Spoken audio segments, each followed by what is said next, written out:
네, 황태순 TV의 황태순입니다. 어제 문재인 대통령 귀국하셨죠. 근데 귀국하시기 6시간 전에 청와대의 조국 민정수석이 중앙일보 강민석 기자에게 아마 문자로 취재에 답변한 모양입니다. 이 내용이 이런 거예요. 뭐 책임감을 느끼지 않으십니까? 또 언제 그만두실 예정입니까? 그만두시면은 무엇을 할 생각이십니까? 라는 질문에 강 기자도 깜짝 놀랐다고 그래요. 기대도 안 했는데 답이 왔다는 겁니다. 모든 비판을 감내하겠다. 해야 할 일을 수행한 후에 학교, 즉 서울대학교로 돌아가겠다. 이렇게 짧은 문자 답변이 왔다는 거예요. 저는 조국 민정수석의 이와 같은 답변을 보면서 지금 보면은 청와대에 있는 참모들이 권력에 취했구나 하는 생각을 지울 수가 없습니다. 국민들이 비판하고 국민들이 분노하고 야당이 강하게 자진 사퇴 내지는 경질을 요구하고 있음에도 모든 비판을 감내하겠다. 오기가 느껴집니다. 두 번째, 해야 할 일을 수행한 후 이른바 그들이 이야기하는 사법개혁 이런 내용인 것 같아요. 보면 이제 공수처의 신설이라든가 검찰과 경찰의 수사권 조정 등 이 문제를, 그 문제는요 법을 바꾸는 문제이기 때문에 대통령 참모, 대통령 비서가 할 수 있는 일이 아닙니다. 결국 보면 국회에서 입법을 통해서 여야 간에 많은 국민들의 의견을 수렴해서 그런 일을 갖다가 과업을 갖다 성취하는 것이지 조국 민정수석이 할 수 있고 조국 민정수석만이 할 수 있는 그런 일은 결코 아니죠. 또 학교로 돌아가겠다. 이게 어쨌든 법상 학교로 돌아가는 부분에 있어서 큰 문제는 없습니다만은, 그러나 우리나라에서 그런 거 있죠. 보면은 교수하다가 중간에 그야말로 권력의 단물, 권력 마음껏 향유하다 또 슬그머니 학교로 되돌아가서 임기 다 채우고 그야말로 연금 받고, 국민들 입장에 과연 정의롭다고 생각할까요? 공정하다고 생각할까요? 저는 아닌 것 같습니다. 저는 최근에 조국 민정수석의 이 사태를 보면서 문득 2016년 7월로 타임머신을 타고 돌아가게 됩니다.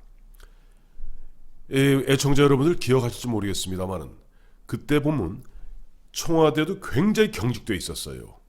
2013년에 출범했던 박근혜 정부가 2013, 2014, 2015 거쳐 2016년 3년차에서 4년차 접어들면서 굉장히 오만해지기 시작합니다. 그때 조선일보하고 청와대 이른바 우병우 민정수석이 크게 충돌합니다. 7월 17일입니다만은 7월 17일 날 찾아보니까 우병우 민정수석이 그 처가집이 갖고 있던 건물을 갖다가 넥센에서 1326억에 그야말로 조금 수상쩍게 팔았다 하는 보도가 나왔어요. 그리고 그 다음날 TV조선은 얼마 있다가 이른바 미르재단, K스포츠재단을 갖다가 이른바 폭로하게 됩니다. 단독 보도하게 됩니다. 그런데 7월 17일 우병우 민정수석에 대해서 조선일보 보도가 있고 난 다음에 그 나흘 후인 7월 21일 박근혜 당시 대통령은 NSC에서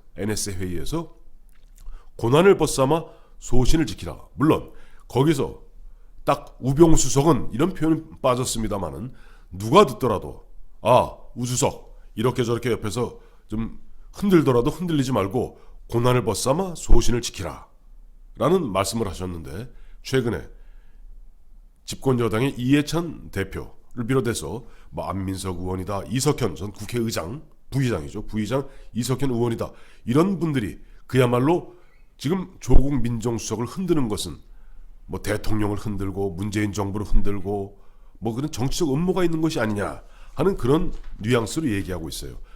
그래서 다시 또 타임머신을 타고 2016년으로 돌아가 봤습니다. 저희가 며칠 전에 말씀드렸던 이석수 특별감찰관이 우병우 민정수석을 갖다 감찰해서 검찰에 수사 의뢰를 하게 됩니다. 그게 8월 18일입니다. 그러니까 조선일보 보도 약 한 달이 지난 후죠. 수사 의뢰하니까 당시 친박계 핵심이었던 이장우 최고위원은 이석수 특별감찰관의 행위를 국기문란이다 라고 비판합니다. 새누리당의 대변인이었던 김연아 대변인은 국가 원수의 국정 수행을 마비시키려 하는 행위다 라고 이석수 특별감찰관을 콕 찍어서 공격하게 됩니다. 그리고 8월 21일 청와대 고위 관계자의 입을 빌어서 고위 관계자는 부패한 기득권 세력, 이게 아마 조선일보를 지칭하는 것 같아요. 부패한 기득권 세력 및 좌파 세력이 박근혜 정부를 식물 정부로 만들려 하는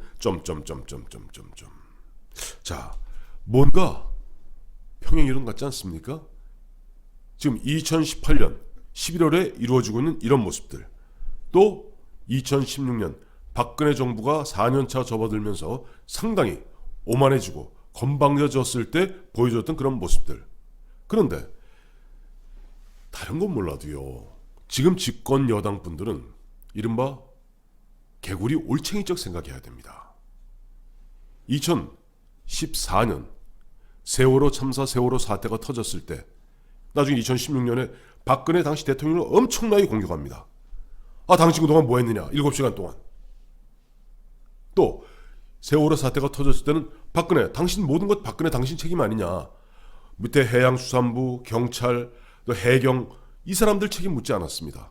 오히려 보면 박근혜 대통령의 총체적 책임 물었습니다. 그렇다면은 이번에 청와대 민정수석실 산하에 반부패 비서관 실에 특별감찰 반원들이 전원 교체되는 사상 초유의 일이 벌어졌다면 응당 자신들이 불과 얼마 전에 박근혜 물러나라, 박근혜 책임져라 이야기한 그들이라면 최소한 뭐 문재인 물러나라 이 얘기 못하더라도 대통령의 최측근 법률 참모로서 자기의 조직조차 다스리지 못했던 조국 민정수석 물러나라고 먼저 얘기했어야 됩니다. 그런데 야당의 그와 같은 경질 요구라든가 또 언론, 여론에 있어서의 조국 수석에 대한 책임을 묻는 그런 목소리를 갖다가 국기문란이라는 둥, 또 그것이야말로 문재인 정부의 어떻게 보면 뭐 개혁을 흔들려는 그러한 뭐 저열한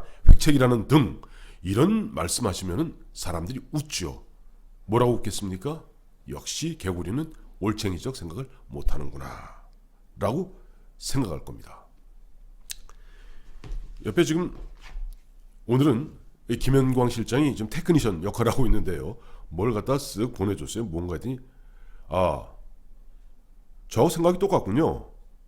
권력에 취한 조국, 우병우와 다를 바가 무엇이냐. 우병우와 판박이다. 이거는 김현광 실장의 생각이고 제가 앞서 말씀드렸던 그 이야기는 제 생각인데 사람은 생각이 같은 모양입니다. 참고로 저희가 어제 김현광 실장과 함께 이 조국 민정수석에 대해서 우리가 무슨 사감 있는 것은 아니다 라고 이제 쭉 풀었습니다만은 댓글 달린 거 보니까 아주 재밌는 표현이 하나 있어서 제가 이걸 소개해드리면서 오늘 말씀을 마치도록 하겠습니다. 그분은 이렇게 달았어요. 나는 조국 민정수석이 싫어서 대한민국은 나의 조국이라는 표현을 안 쓴답니다. 대한민국은 나의 모국이라는 표현을 쓴답니다. 그래서 자, 이미 우리 눈 밝은 국민들 다 알고 계십니다. 이런 어떤 국민들의 마음, 국민들의 정서 이런 부분들을 최소한 집권 여당의 이해찬 대표 또 약간 지금 오만해 있고 권력에 취해 있지만은 대통령 주변에서 대통령을 보좌하고 있는 임종석 실장을 비롯한 참모들도 한 번쯤 되새기기 바랍니다. 감사합니다.